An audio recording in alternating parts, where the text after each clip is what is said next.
since we were just talking about it, Veterans Day, and what does it mean to you personally? Veterans Day? To tell you the truth, it never had much significance to me until I guess maybe the last 4 or 5 years, because I think this is true of a lot of vets. You get out of the military and you basically just want to just put it all behind you and not deal with it. But I've been a member of an organization since 1970 called Vietnam Veterans Against the War.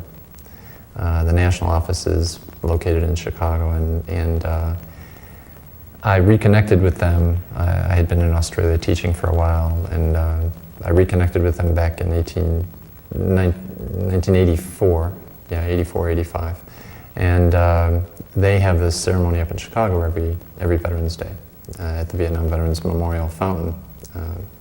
And so, since I reconnected with them, I've been participating in those ceremonies every year. Particularly around the time of the Gulf War, when I really got reactivated again, made my first public speeches and all that kind of stuff. I had never done any of that stuff before, but the Gulf War was kind of kicked a lot of us into some kind of activity. So Veterans Day has become one of those days for me now where I have to make some kind of political statement. I have to be with my brothers and sisters up in Chicago in the veterans movement who want to make people aware of what it means to be a veteran and what the costs are to those we've been in war against, and what the costs are to veterans constantly. That veterans are still paying the price for their service in the lack of service that veterans get from the government that sent them there. And so now, to me, it's not simply a day you get together and you mourn the dead. It's a day that you get together and you honor the dead, but you express your willingness to fight for those who are still living and those who need service and those who need support. And also to make a statement about the facts that tend to bring us into war that always seem to be questionable. The troops getting sent to Somalia seems like a good idea at the time, and then 6 months later it's a big problem. Now they're trying to put troops in Bosnia, right, and those kinds of things.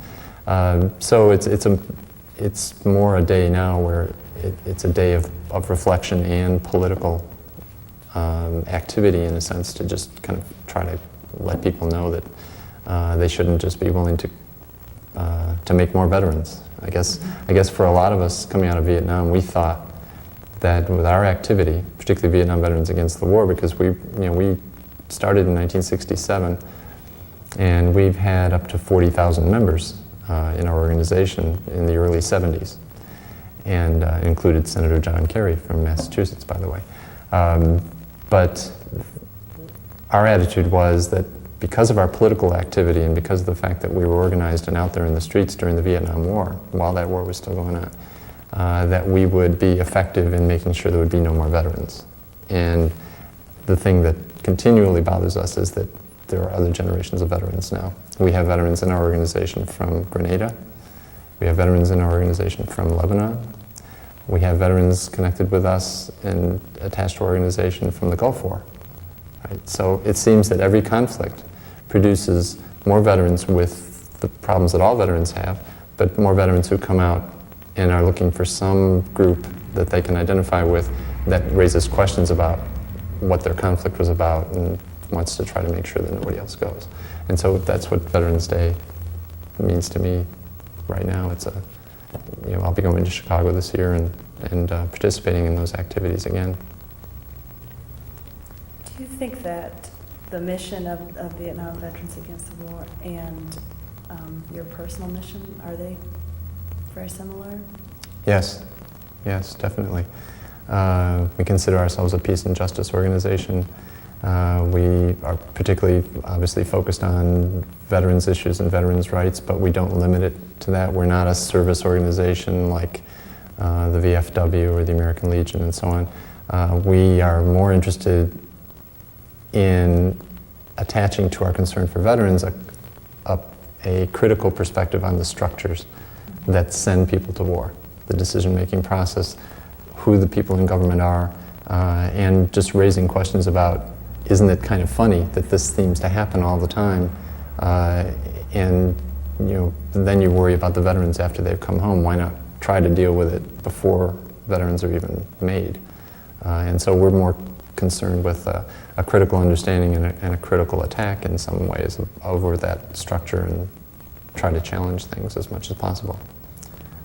So that's where we separate ourselves from a lot of the other vets groups. Well, you talked about your father being a vet from World War II. Mm-hmm. And what is your response to maybe veterans from other wars, or even from Vietnam, who have a different view of it than you, or maybe aren't anti-war anymore? Yeah. How do you respond to them? Well, part of it is, as I mentioned earlier, it's what the war was for you. And it didn't necessarily have to mean that you were directly involved in combat. It's combat, non-combat vets, they can produce the same kinds of things. Most of the membership of our organization are veterans who joined after the Tet Offensive in 1968. Probably majority, I guess, people around 1970. We all kind of joined about the same time. And 75% of our membership at the high point was combat vets. So, it's not people in the rear echelon, except for somebody like me, who was really not involved in anything that dangerous. I guess my attitude toward other vets, there is a difference also in attitudes toward vets from other wars and attitudes toward vets from Vietnam, I think. For many of us, I think our view is that particularly vets from World War II, can never understand what Vietnam was about because of the political context in which Vietnam was fought, and the decisions that were made, and who made them and why, and so on. World War II, it was much easier, for people to attach themselves to that conflict and so on. Even though my father was drafted, he would say that was a war worth fighting, right? Although he's still paying a price for it, almost 50 years later. For Vietnam, because of the political aspects of it, many of us came out of that conflict recognizing that we had different views of this war. People who went into the war really gung-ho about it and really, believing in the mission. Many came out still believing in the mission and still wanting to justify their existence there, okay? And so the war to them still is defined as something noble, something that they should have done. For many of us, however, who went in equally gung-ho and equally believing and naive, and and our attitudes were positive toward the war because the government had sent us there, they wouldn't do anything wrong, that kind of thing. We were changed through the variety of experiences, and many of us came out, and our way of justifying our period in Vietnam was to make sure it didn't happen again. So you have those different streams. Some veterans feel that they need to justify what they did there by continuing to believe in it, and those of us who feel that we need to justify what was done there by making sure it doesn't happen again.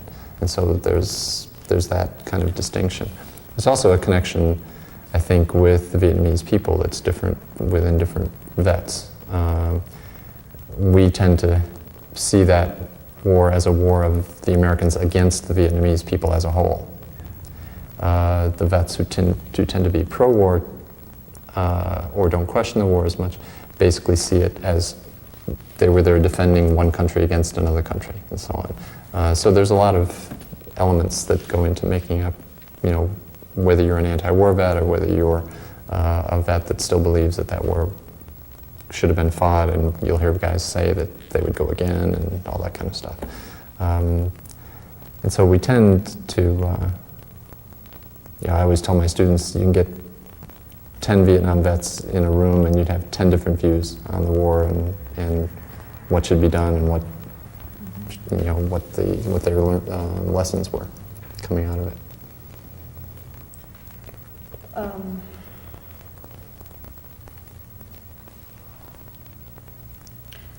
Do you think society should honor war veterans, and how should they honor war veterans?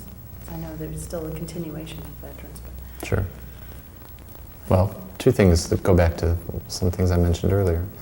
Yes, you should honor, we have a slogan in our organization, honor the warrior, not the war.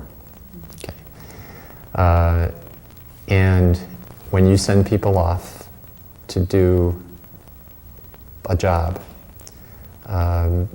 you should, there's a lot of discussion about what you should do while they're there and all that kind of stuff. But when they come home, you should make sure that they have the highest possible care for the various things that they might come home with.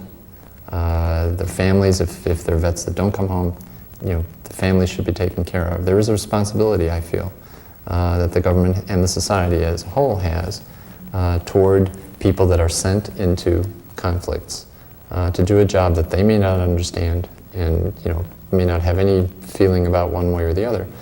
But I think there's a responsibility that the society has to make sure that they get the top care, and not that the Veterans Affairs have to come crawling to Congress every year to try to get crumbs for them. So I think that's one level of responsibility. There should be no question about veterans' health care. There should be no question about government responsibility for things that happen to GIs when they're in the field, like Agent Orange, for example, which they've been trying to run around and run away from for years, and they still haven't admitted the level of responsibility they have. There should be no question about Gulf War vets being treated and being, regardless of what the problem is. There's this mysterious Gulf War disease that nobody seems to know what's going on. There are signs that there were things that the government did to the troops there as far as injections and things like that, testing things. They should take responsibility for that. The government has a responsibility to deal with that. They're going to send troops into these kinds of situations. They have a responsibility to take care of them when they come back. Completely. There should be no question. It should not be a budgetary issue.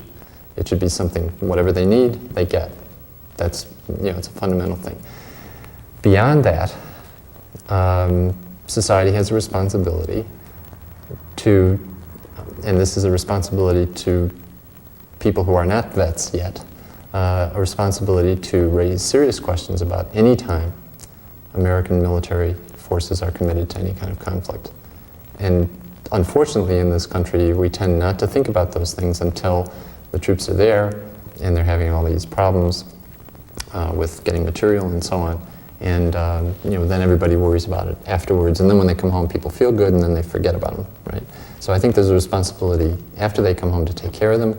There's a responsibility that every citizen has to make sure that they understand in every detail, not just because it might be their kid or the kid of the neighbor down the block, but anybody who's sent into that kind of conflict should be, people should be aware of the context, they should be aware of the policy, and they should raise their voices if they don't think it's right.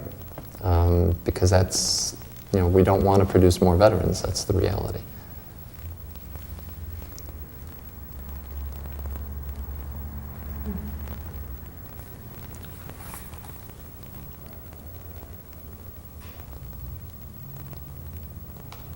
what do you think have been major, or if there have been any changes in society's attitude toward war since Vietnam? Do you think there's been significant change?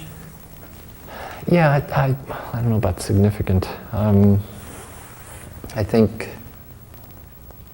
there's this thing called the Vietnam Syndrome, which George Bush happily declared dead after the Gulf War.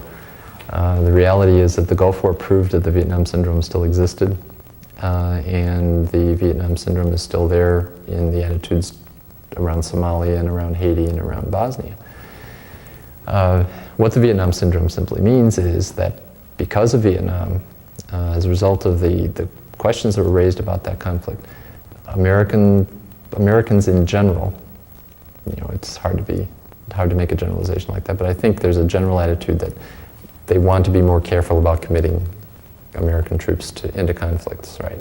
So that's a positive thing. It goes back to that point that I raised earlier. The thing about places like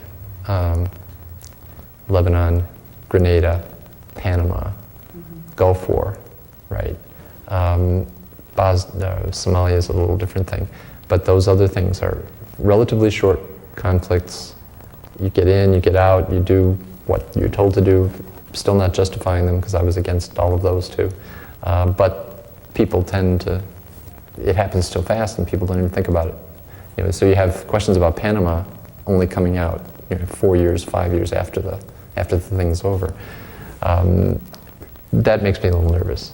So that what the government has learned from Vietnam, their version of the Vietnam syndrome is that they have to get in and do massive damage very quickly and pull people out if they want to get their policy carried out.